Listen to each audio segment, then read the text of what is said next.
Hello, my name is Amanda Lee, and I am one of the neonatal therapists here at Providence. Today we're going to talk about reading your infant's cues. We'll start by learning about your infant's states. Throughout the course of each day, your infant will experience both sleep and awake states. During sleep state, your infant will either be in a deep sleep, non-REM, or a light sleep, REM. Sleep states are critical for your infant's brain growth and development. Your infant will be spending lots of time in sleep, and we want to honor this essential time for brain development by keeping the lights low, using quiet voices, and minimizing stimulation in the environment. Your baby's awake states include the times when he or she is drowsy, quiet alert, active alert, and crying. When your infant is drowsy, they're going in and out of sleep state. When your infant is quiet and alert, he or she is calm and her body is still. Your infant may be looking around and taking in the environment. This is an optimal time for quiet engagement with your baby, and we will talk about this a little later in the video. Active alert is when your baby is awake and moving around. They might be starting to get fussy. Crying generally signals discontent or discomfort. Premature infant states often seem disorganized and less clear compared to full-term infants. They may transition in and out of states quickly and without predictability. As your infant gets closer to his or her due date, states will become more defined with more clear transitions. Even though your infant is small, he or she has a lot to say. A note about cues before we get started. Each baby is unique. We will cover lots of cues today, and these are a general guideline as to how your baby may be feeling. You know your baby the best, and the more time you spend getting to know one another, the more comfortable and confident you will become in reading your baby's individual cues. Your infant will show you signs that he or she is hungry by rooting, which is a reflex in response to touch stimulation near your infant's mouth, cheeks, or nose. You will see your infant opening his or her mouth, turning his or her head, and looking for the source of nutrition. You may also see your infant thrusting his or her tongue out of her mouth or smacking his lips together to indicate hunger. Or your infant may engage in non-nutritive sucking on the pacifier, a finger, or his or her hands. Infants often bring their hands to their mouths to let us know they are hungry. Crying is a late hunger cue, often after your infant has expressed hunger in one of the above mentioned ways. If your infant is ready to eat by mouth, you may offer your infant breastfeeding or bottle feeding. If your infant is not yet ready to eat by mouth, or is not yet able to complete a full feeding by mouth, you may hold your infant while their feeding is completed via their feeding tube. You may offer your infant a pacifier while holding them as their tummy gets full via the tube, and this helps to create an optimal feeding environment until your infant is ready to take full feedings by mouth. Let's move on to cues that I'm happy and ready. These will show you when your baby is ready to interact. When your infant is in a quiet, alert state, like we talked about earlier in this video, your infant's body will be calm and still, and they may be looking around at you or their environment. Your baby may have a calm, relaxed facial expression. Your infant may have relaxed movements of their arms and legs. Your infant may respond to the sound of your voice and touch by turning his or her face towards you or attempting to follow a moving face or object.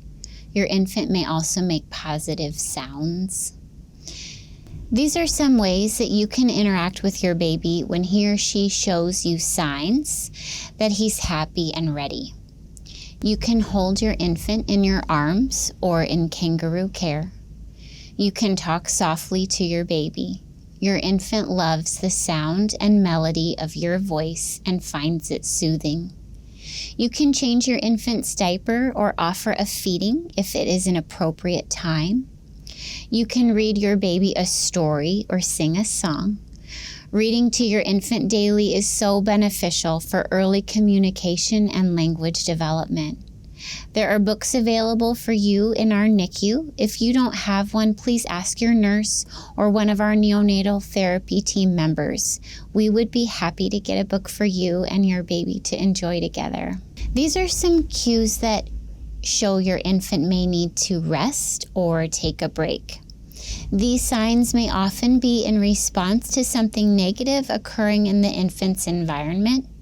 It can be something like infant fatigue, or it could be caused by exposure to a bright light or a diaper change, or it can indicate your infant is experiencing a larger discomfort.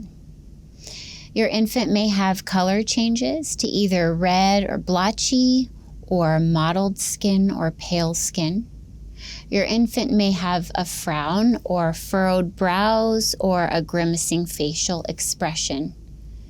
Your infant may turn away and look away to avoid eye contact. Your infant may put up his or her hand in a stop sign position. Your infant may squeeze his or her hands tightly together and make a fist, or conversely, they may stretch their fingers and toes wide apart. Your infant may have tight muscles or alternatively feel limp. Your infant may have unorganized movement patterns or squirm, startle, or twitch more than usual. Your infant may arch his or her back. Or they may demonstrate quick state changes like we discussed earlier in this video. For example, if your infant becomes overwhelmed, he or she may rapidly transition to a sleep state, to take a break, or to tune out from an overstimulating environment. Your infant may also be fussy or start crying. Your infant may hiccup or sneeze or yawn. This one may seem a bit strange because hiccuping, sneezing, and yawning are things all babies do at one time or another and may not necessarily mean anything. However, the more you get to know your baby, you may learn that when there is something overwhelming in his or her environment, your baby always starts to yawn. In this way, hiccups, sneezes, and yawns can be your infant's subtle way of telling you that he or she needs to take a break to tune out the environment. These are some ways that you can interact with your baby to support him or her when she needs a break. You can hold your baby. You can use containment and still touch. You can swaddle your infant in a blanket. When your infant is in a flexed position with arms and legs toward the middle of their body, they feel most comfortable and supported, like when they were in utero, when every movement had a boundary. You can put your hand at the top of your infant's head or at the bottom of their feet so they have a boundary and can press against it. You can give your infant your finger to hold. You can talk with your infant softly. Your baby is comforted by the sound of your voice. You can shade your infant's eyes if the light is bright. And you can help facilitate transitioning your infant back to bed by staying with him or her for a few moments after you have put your infant down. You can work with your partner or a nurse to provide care for your infant with two people. One person will do the cares, and the other person will help the infant calm or regulate themselves. For example, one person changes your infant's diaper while the other person offers your infant a pacifier and helps guide your infant's arms to the middle of his or her body to calm your baby. Now let's talk about cues that show your baby is helping him or herself. Your infant may be able to calm, soothe, and regulate him or herself. You can know that your infant is soothing himself when you see him sucking non-nutritively on a pacifier or a finger or a hand. Sucking is the number one self-regulating activity an infant has. You may see your infant bringing his or her arms and legs to the center of the body independently. You may also see your infant with smooth sleep and wake transitions. You may see your infant bring his or her hands to their mouth or clasp their hands together. Your infant may be able to give you eye contact. Your infant may demonstrate rhythmic, robust crying for energy release. You may have met all of your infant's needs by allowing them to sleep, holding, changing, and feeding them, and sometimes they still may need to cry.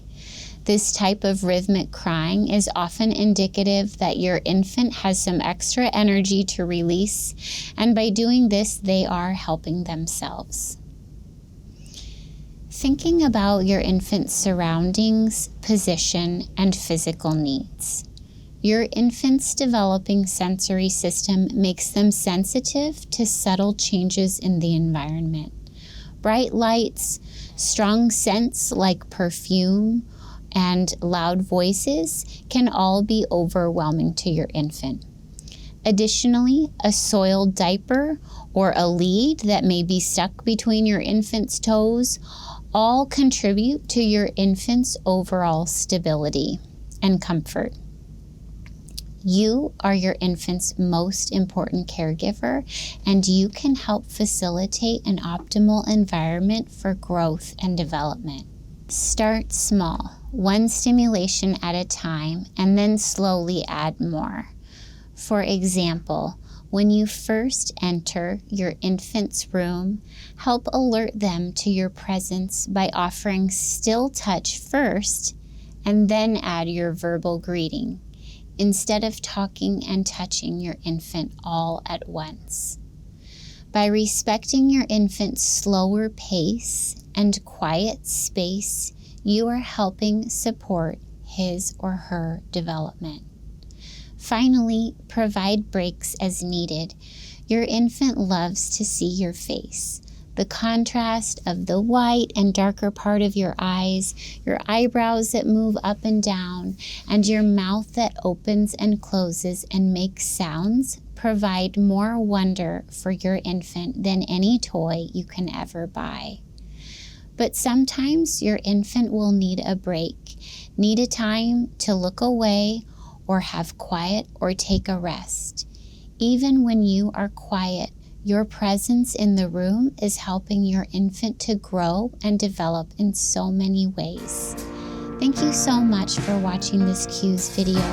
Congratulations on the birth of your baby.